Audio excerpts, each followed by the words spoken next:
Now we're live. Good afternoon, evening, good night, good morning, wherever you are. Welcome to Living World of Darkness Mage venue. Drawn upon our mind's eye down towards the street level now, standing, let's see, almost side by side, as if we were a camera, looking at the sea, staring at the Celestial Choristers Chantry.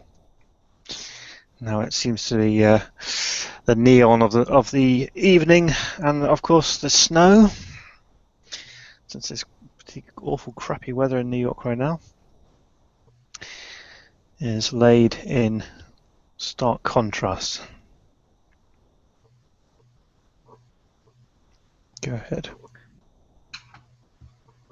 Nisi's gonna reach into her pocket and she's gonna write a text on her phone to Mike Dexter and just say, every 10 minutes I'm gonna be texting you. If at the end, and if I suddenly cut off, I'm at the Celestial Chorus Chantry. And then she's gonna pack it in her pocket, check to make sure she has a lighter, and walk inside to the cathedral.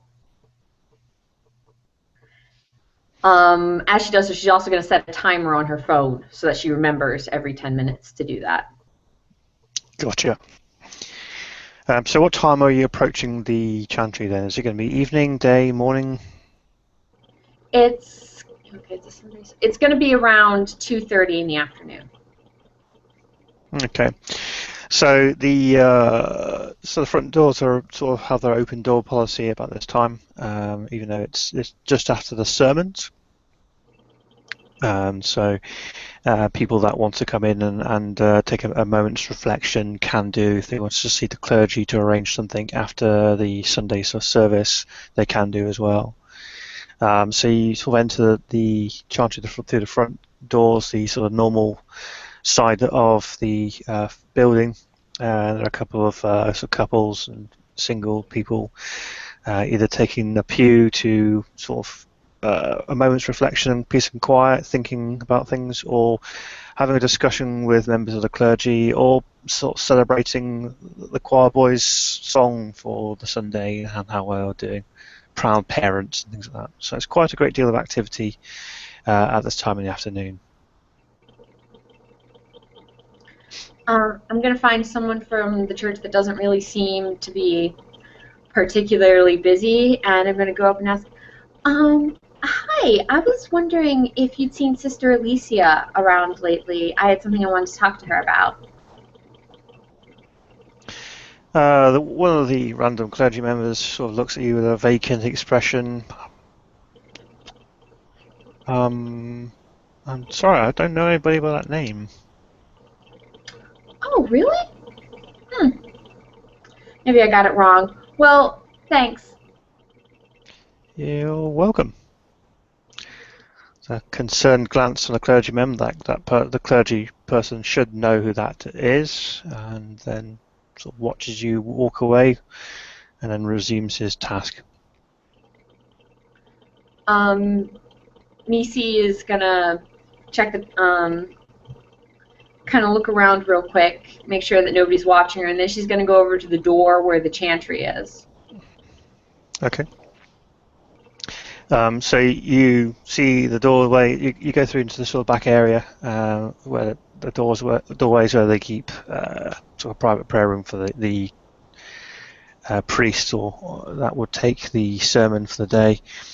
You also see Oliver's office there, doors closed, and you approach the sort of entry level into the chantry. Okay, I'm just gonna kind of keep going down. None of the doors are locked? No, you are not encumbered in any shape or form as you're walking around this place. Okay, I'm gonna keep going down as I remember it to get to the chantry. So you're heading down to the node or to the library? To the library. Gotcha. So you sort of go down a floor to the sort of the chantry area proper, and before you to take the second steps are hidden down into the actual node area itself. You arrive outside the library. Okay, I'm going to go in very quietly, and again, every time the timer goes off, which is a few seconds before 10 minutes, uh, keep texting, just little words like, all good, stuff like that. Probably really blowing up Mike's phone unless he's completely hungover. And I'm going to start perusing the shelves specifically for information, starting with information on wraiths, Mm-hmm.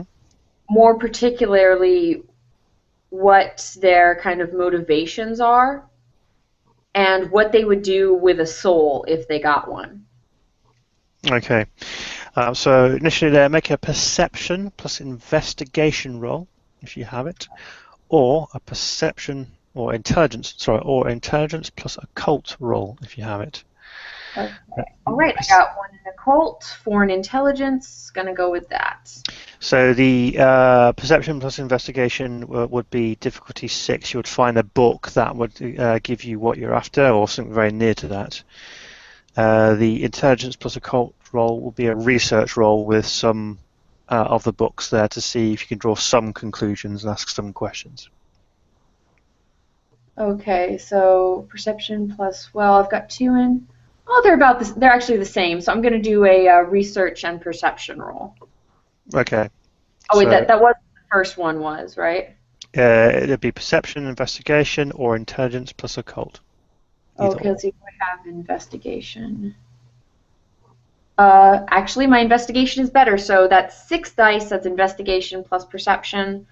Mm-hmm. So let's make your rolls. Let's have a look.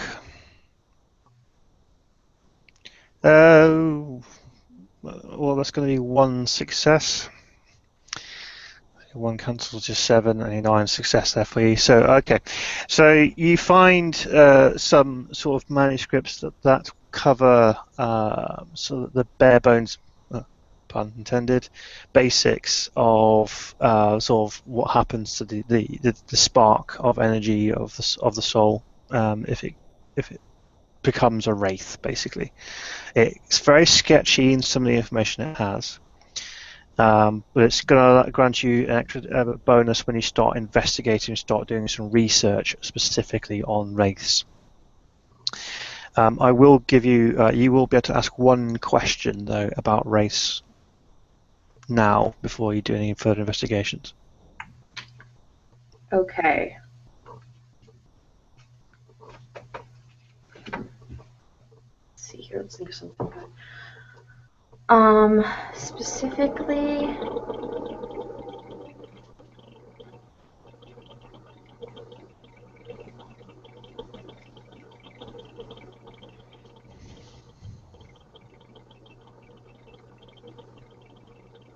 what I'd like to know specifically is about Wraith's motivations. Why are they why do they specifically do horrible things? Like just more background information on that. Obviously, the answer is because they're evil, but just a bit more information about their motivations and basically what could be used as a bribe to them, what would attract them. Okay. So a great deal of information that you get is steeped in sort of the very paradigm that you belong to, and you'll find that a lot of the answers to those questions are wraiths always have unfinished business and that's the reason why they hang around in this world or have connections to this world. And the motivation is usually to resolve that business. And if they're unable to do so, then they become wicked.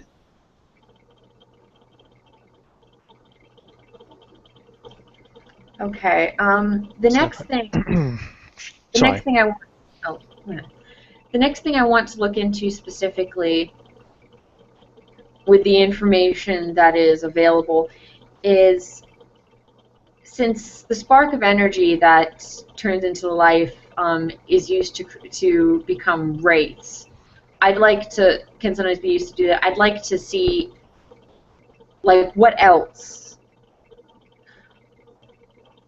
what kind of power it would be to turn that energy into something that is not a wraith? Like if you could take it and create something else from it. Gotcha. So we're starting to go into the more of the occult side of things now. Mm-hmm. Okay, so you've got. I'll give you an extra dice for your next roll. If you can roll an intelligence plus occult, difficulty 8. Okay, so that's 5. Okay, so that's 6 altogether. Mm-hmm.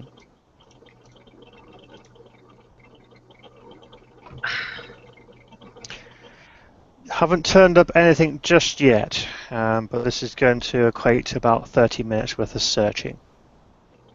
So Okay, if you wish to continue, you can make another roll. okay.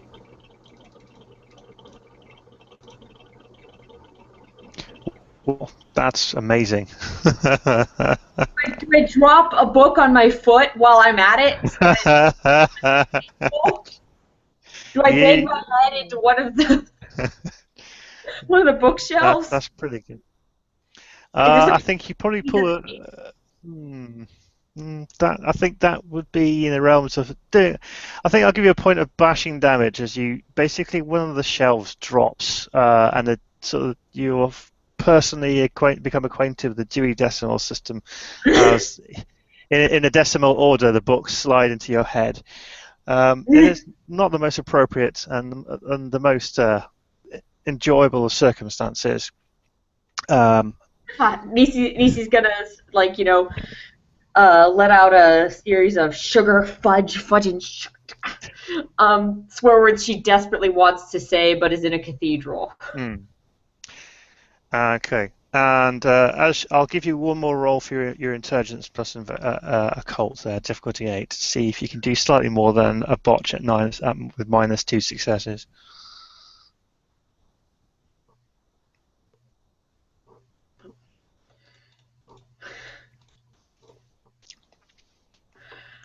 Wow, the dice stream is actually slightly better today. 1 success, excellent. So, what was your question? I wanted to know what type of power it would take to turn a soul um, into something that is like that kind of. I know that it can become a wraith, but if you were to turn it into something else, why people would do that and what uses it would be used for. Okay, so you get to 2 passages. Yeah, I got you. You get to 2 passages specifically that might be relevant. One is if wraiths or if the spirits of the dead are exposed to great evil, then they can become evil themselves. And also the power of wraiths themselves can shape their souls, change them in some way, shape or form. As to why they would do that, those books don't ask. It will be speculation at this point, and those books are only really catered to some occult lore that they've got, especially only with the very, very small number of successes that you scored there. However, you do hear someone coming down the stairs. Okay. Well, as soon as I find that out, first I'm going to shut the book that I was looking at, put it back, and I'm going to start cleaning up the books. And as Nisi does that, she kind of looks down and she goes, sorry about this. Speaking, of course, to the spirit that's in the library. I'm sorry, I'm really clumsy, and she's going to start putting things back in order. So you're picking each of the books up, making sure that the pages don't fold over as the books close, and sorting them out in hopefully the appropriate decimal system. Okay, yeah. The doorway to the library opens. You're presented with Oliver. Not like you've seen him before. He's wearing some jogging slacks and some trainers. He seems to be sort of wearing I won't say a tank top, but a very, very sort of almost like a running t-shirt with a towel around his neck, and he looks like he's just had a massive workout session. He's sort of sweating even in the cold of New York, and surprise perhaps the fact that he seems to be very well toned. And he's looking at you directly and go, excuse me, this library is off limits, especially to those that make a great deal of racket and destroy the bookshelves. As he sort of peers over and looks at the damage that you've caused. Nisi's gonna bow her head. And go, I'm really sorry about that. I don't know. But it was an accident. I just came down here because I had to do some research on something, and I'm really, really sorry about the bookshelves. I didn't mean to. Did it cost? Does it cost? Do you think that costs? If it does, I will pay it back. I'm so sorry.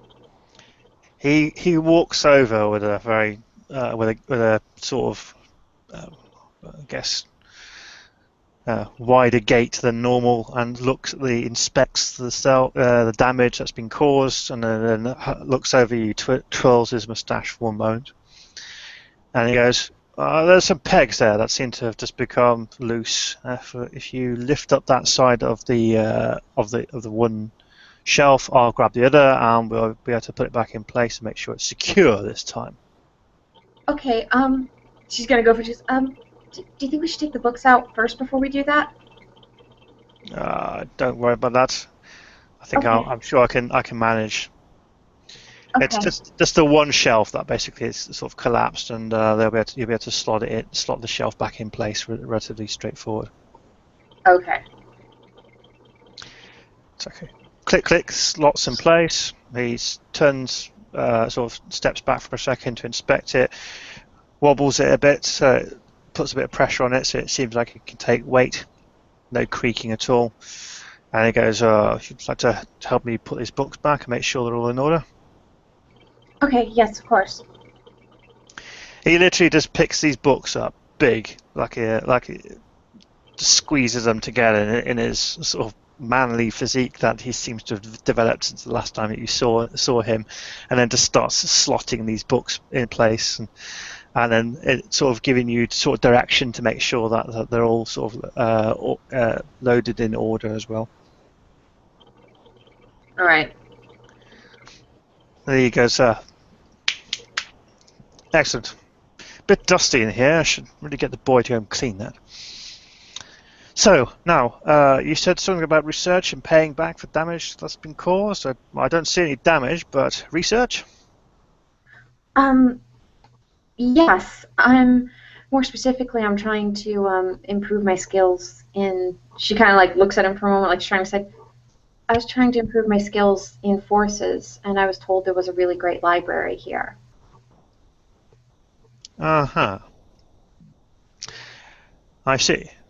He looks over at the books, looks at the writing on them, and goes, "Fortunately, don't I know you?" He looks at you with one eye. You seem familiar.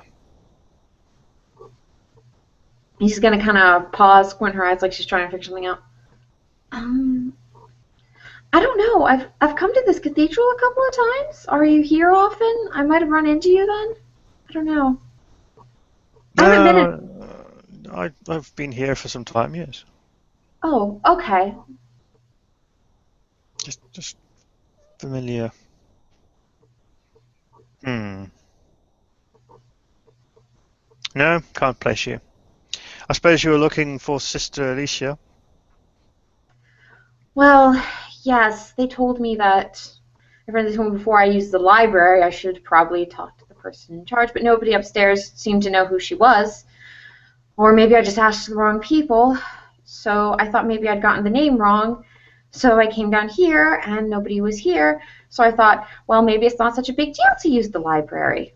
Hmm. And obviously I'm getting that I was kind of wrong about that, and I'm sorry, but Miss, you should have found me. My door is always open. Although, granted that I know the sister is out and should be back shortly. I'm sure somebody's preparing some food for her, sadly I was not on point today. I took some time out to do some exercise.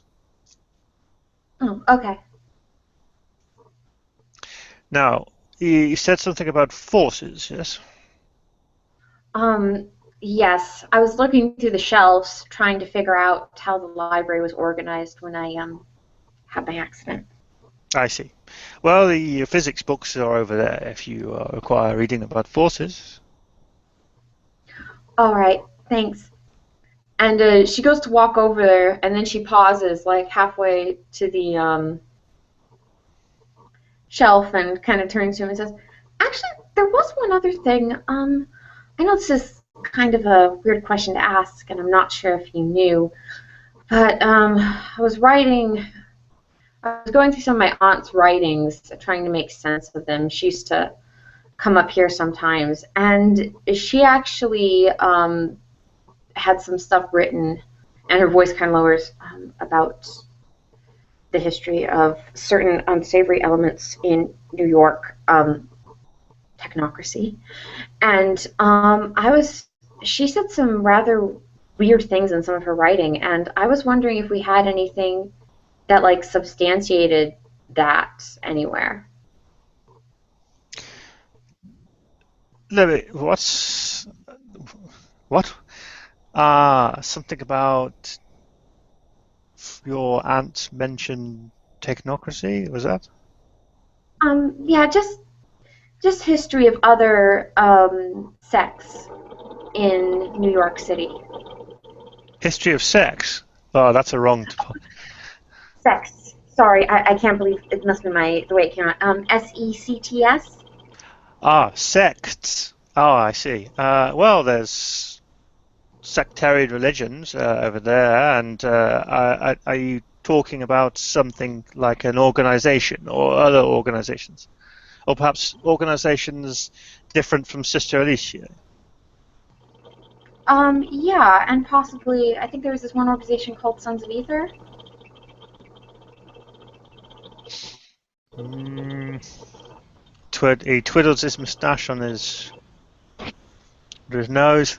No, I don't say I've taken a great deal of interest in that kind of sort of education, miss. You're asking the wrong person. I think Sister Alicia would be the best person to ask for that. And as I said, she should be back shortly, I'm sure. You can ask her directly then.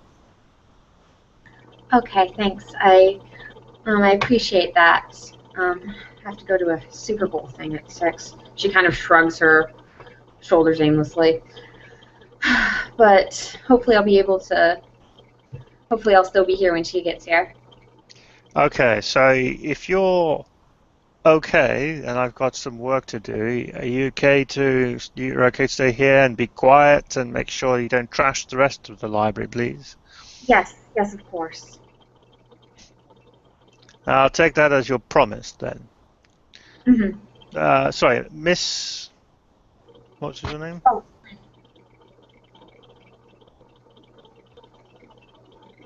What?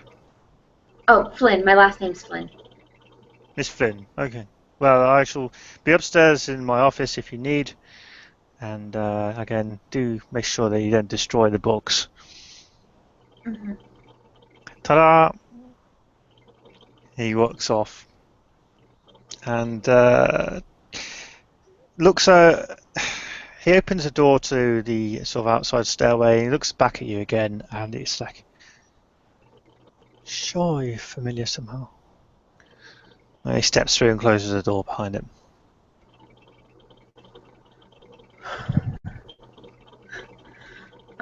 She's going to go back to first. She's going to get a book from the forces section of the library, put it on the table, flip to a few pages to look like she's reading it, and she's going to look around the library and go, "I am really, really sorry about that." Before going, and the next thing I want to look up is nodes, specifically how they can be used to transverse dimensions. Okay. Give me another intelligence plus a cult roll. Okay. And of course, still looking at the phone and texting. Thought you had forgotten. Oh, wow. Can I run into a table this time?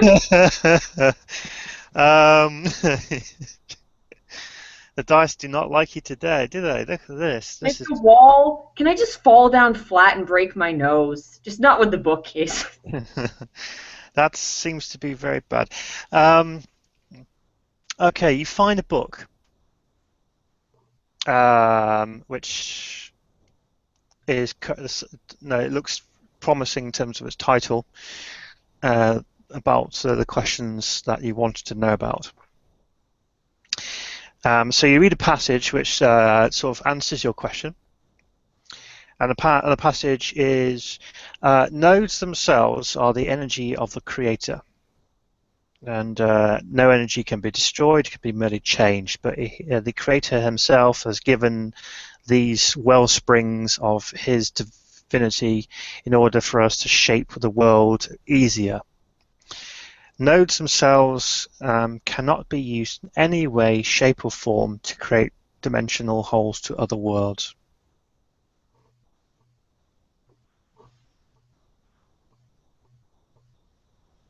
Hmm. Is there some sort of rare disease on the pages that I'm getting as I flip through it? No, not at all. Rare disease. Yes, you can contract HIV from the pages. Congratulations. Okay, okay, look. No. I just got 2 botches. I don't know what's gonna happen to me. Yes, interesting that. Okay, so I'm gonna write that down on notes in my phone. I'm like, so okay.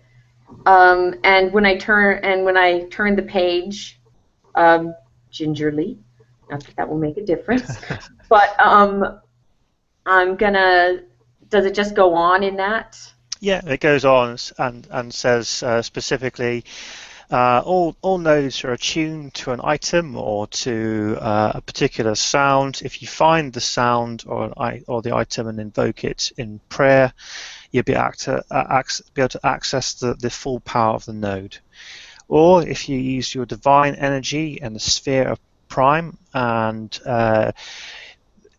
basically connect yourself to the node directly by throwing prime energy at it directly, then it will give all of its power to you and you'll be able to manifest it or change it to your will.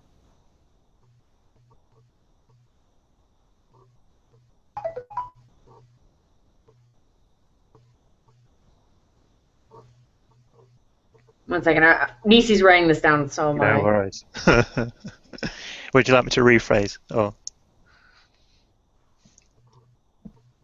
Okay. Are there any details about? So it's just that you're in tune with the sound and that you can connect it and channel its energy, like directly.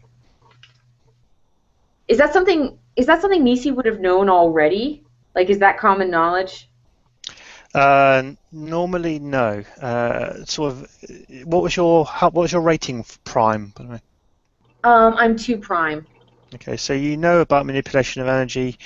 You do know that there are certain energies have certain resonances.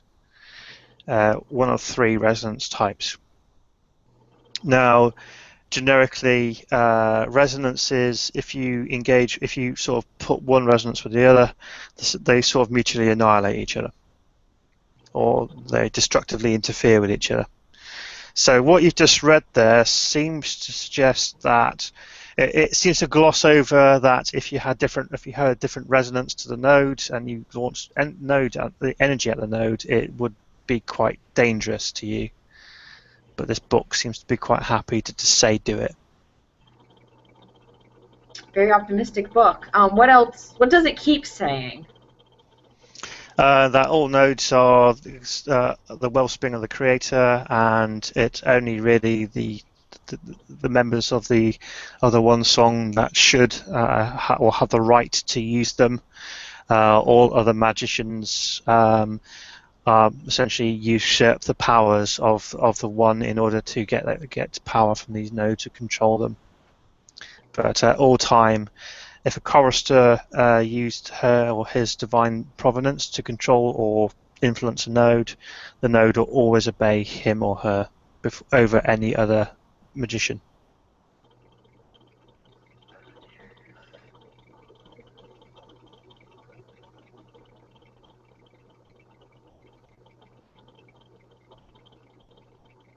So it says that it would obey a chorister over any other magician. Yeah, with absolute certainty.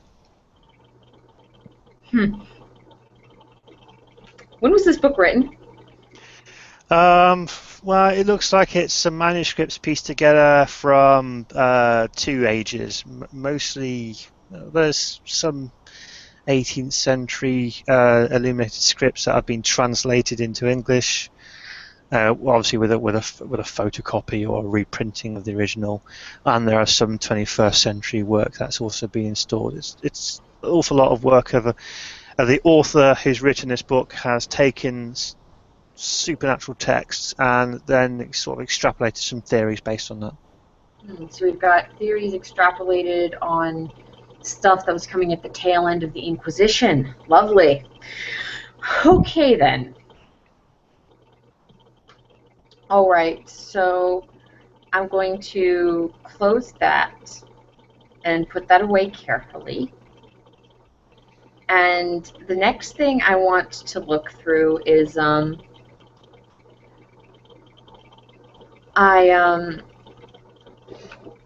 want to see if there are any histories of like when certain groups were in New York, particularly Sons of Ether and Technocracy.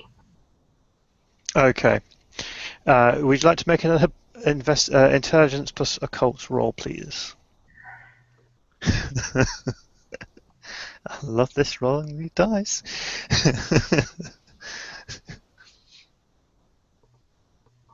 Oh, Amazing, not a botch.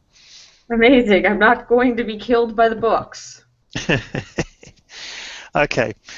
Through careful scanning of the library and the titles, it would feel like the information you asked for is very, very modern, and it's unlikely to be disclosed in this library.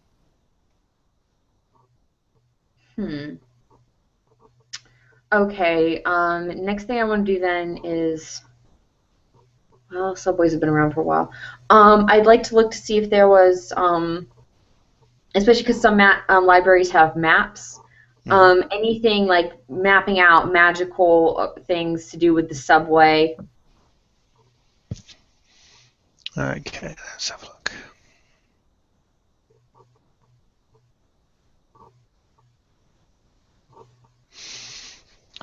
Okay, so through again looking around, you might find some copy of a sort of city and guilds plan of the city or the local area, sort of schematic of the church, kind of that thing, very specific to this chantry itself, but not so widespread a sort of research program as to map out the sort of energy networks around the city.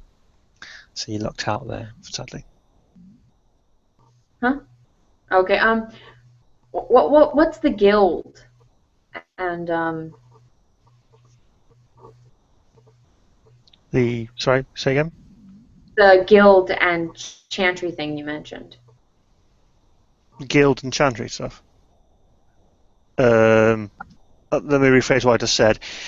There is schematics of the chantry where you are, but there are no larger scale maps of New York or any planning around or any research, occult research done for mapping out nodes or energy in this area. Okay.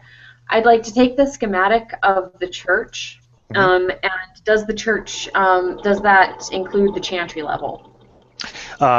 It does not. It is literally actually just the church itself, and it looks at the plans themselves are quite old. So it's literally when this church was originally constructed. Okay. So I'm going to put that back then. And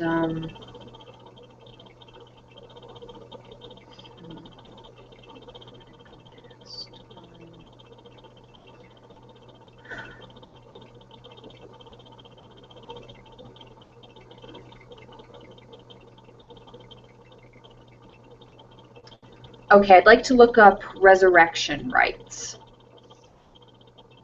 Okay. So in the library of this place, It would have a great deal of information upon the resurrection of Jesus, as you imagine. And then it will have other sort of deistic faiths, resurrection tales, along with maybe a treatise or some information pointing to a fusion of both the spheres of life and spirit to restore the spirit back to the body again. But it would only be attempted or only be possible by masters of both of those arts. Okay, I'd like to look a little further into that. Okay. So what I just referred to is true restoration, when you would return or retrieve a soul back from the Deadlands or back from wherever, and then fuse it back with the body of the recently deceased.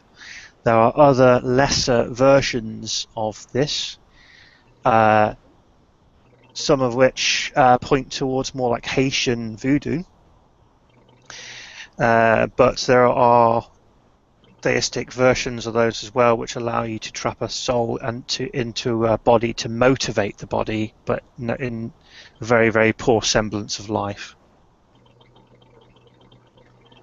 Does it say the consequences of what happens if one of these things goes wrong? It has consequences of what happens if one of those things goes out of control, and there are ramifications for the mage's soul as well, suffering from a thing called Johor. Still texting. Gotcha.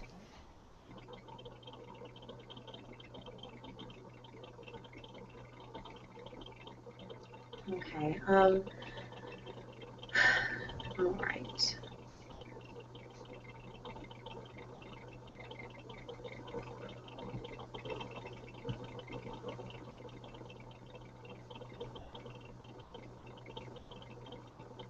So here's the thing. If you were to try one of these rites and to fail, you wouldn't necessarily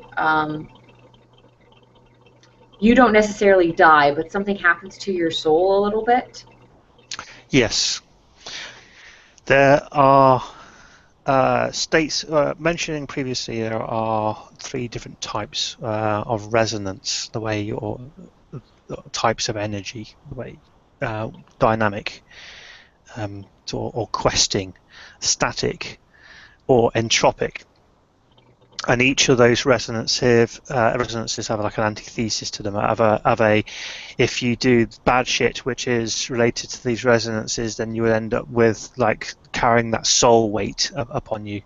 Johor is essentially, if you use magic for death or evil, morally questionable things, then you may have become tainted with Johor, and it starts changing your personality, and it starts changing the way you do things, and the very magic that you wield itself becomes different. It's not a very nice thing to be to experience, and it takes a very long time for Magi to sort of escape from that. Okay.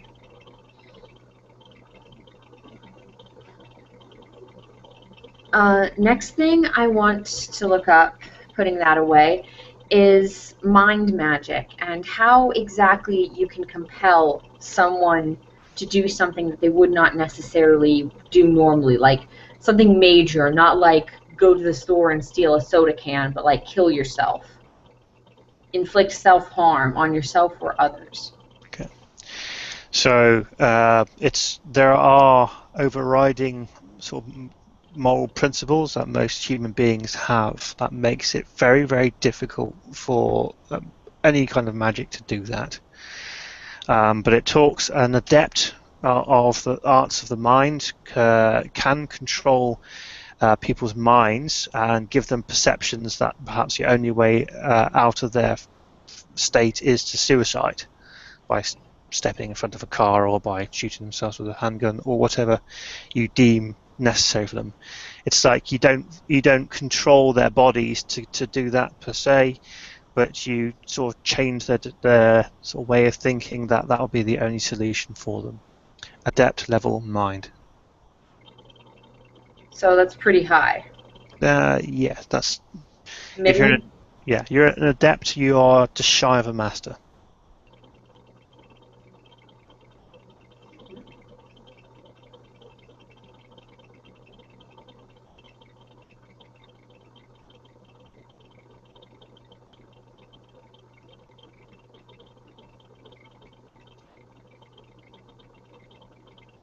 And if you were to do a widespread effect of this kind, Mm-hmm.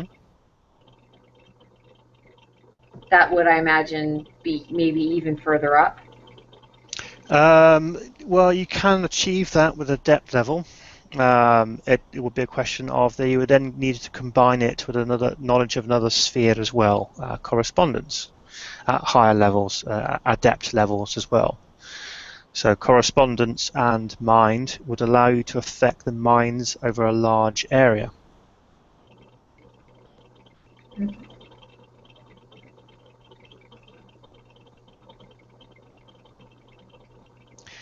also refers to a thing called a geese or conditional magic as well, conditional spells, incantations or evocations.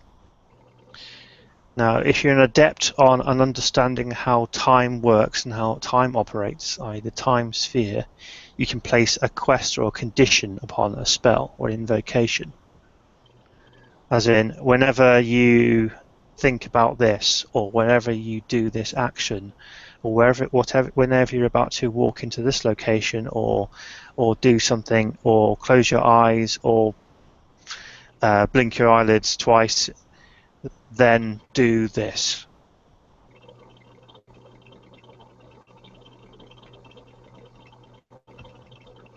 And I'm guessing with that, you could choose the type of people that this affects. With life or mind, you could choose the type of people that it can affect.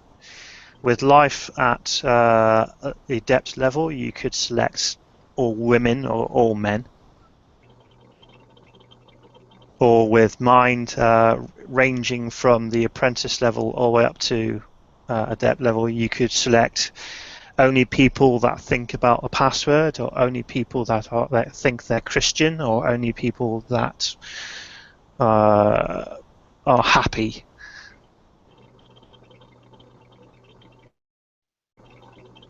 And with Master, what could you do? Which sphere? Mind. Mastery of mind allows you to create a new mind out of nothing. A I sapient meant mind. specifically. I meant specifically with the effect of choosing. Like, could the? Oh,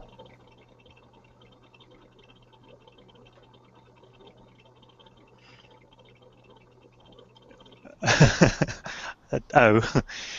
um, answered that question actually after a moment of thought. mm-hmm. Um, so. I would just like to say one more thing about that book that you'll cover off as well, which will probably be useful for you. Mind can always change. Mind is like energy. You can change your mind. You can sort of block certain areas, or you can set it upon a different path, but you can never destroy it. Or a thought or an idea. You have to combine it with another sphere of entropy, again at a depth level. If you combine mind with entropy at a depth level, it allows you to destroy an idea or destroy a thought, destroy a way of thinking.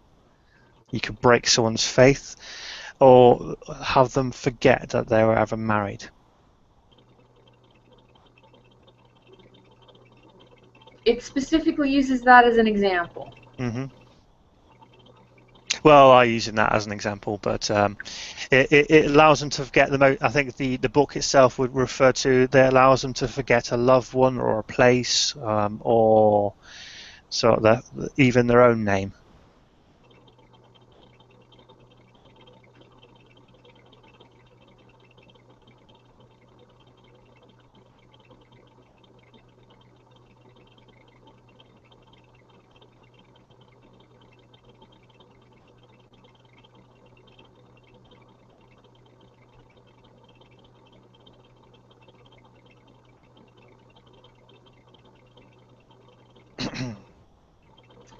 Right. Okay, I'm gonna put this back, and then I'm gonna just briefly. I'm almost done. Thanks for being patient. I'm gonna look up magical weapons and how to craft them. Okay.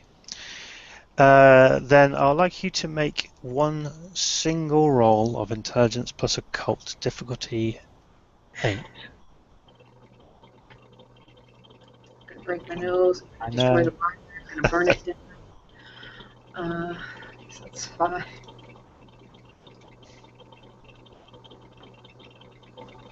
Okay, one success. So, you find a very recent piece of information in the library.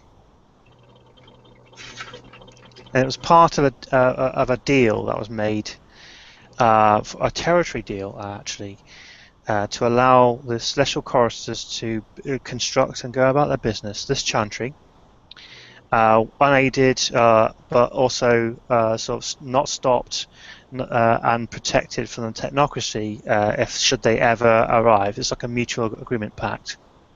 In response, this chantry would be gifted with an artifact. The chantry that agreement with? The chantry that you're in right now, would have been gifted with an artifact. And that is what they refer to as the Potemkin, or the sword Potemkin.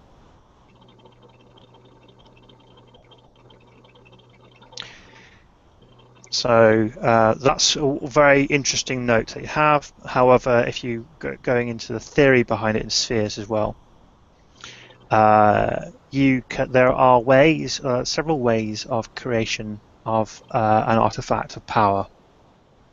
By understanding the will of the creator at an adept level, one can infuse any item of significance with energy from the creators themselves, and that will become an enchanted item or a talisman.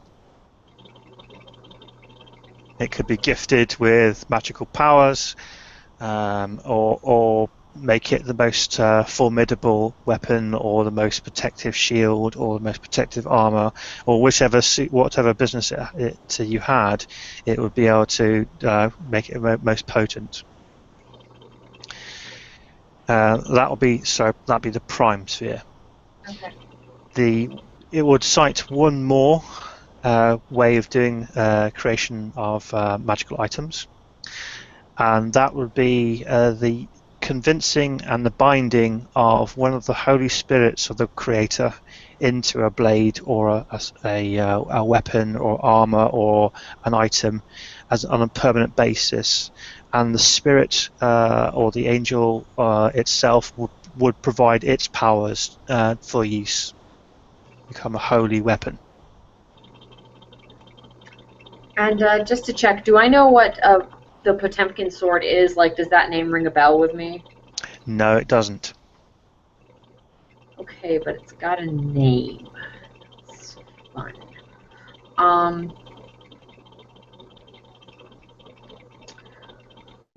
Okay. Thanks. So Nisi's gonna put away the books, all of them, as possible, and then she's going to head out of the chantry. And as she goes, she's going to kind of look inside the inside of her jacket, where she still has the feather from the last time she was in the graveyard. Yeah. She's going to tap it with her finger, and then she's going to head out onto the street towards the subway. Okay. As you can. And she's going to text Mike Dexter, all clear. Won't be calling up your phone anymore. I understand. So you walk into, essentially it's dark because you've spent a good 3 hours there, 3.5 hours, with all that work investigation and cross-referencing in the books themselves. So you've sent poor Mike Dexter, what's that, 25 text messages? He's a pain in my neck, I'm a pain in his. Thank God you have one of those sort of free text plans, otherwise your next phone bill will be somewhat amusing.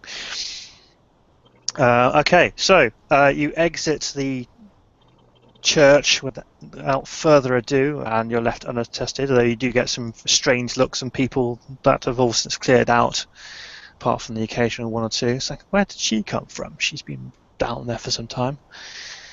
But you're allowed free reign, and you leave into the snowy chill that is New York City. Do you have an outro for us?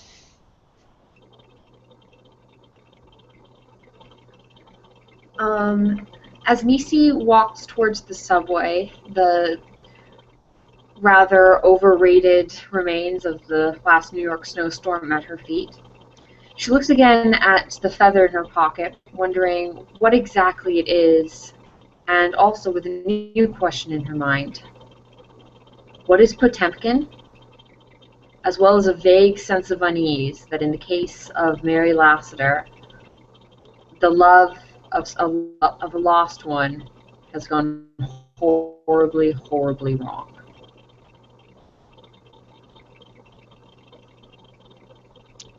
You faded out a bit then, but thanks very much for watching, ladies and gents, and scene is done.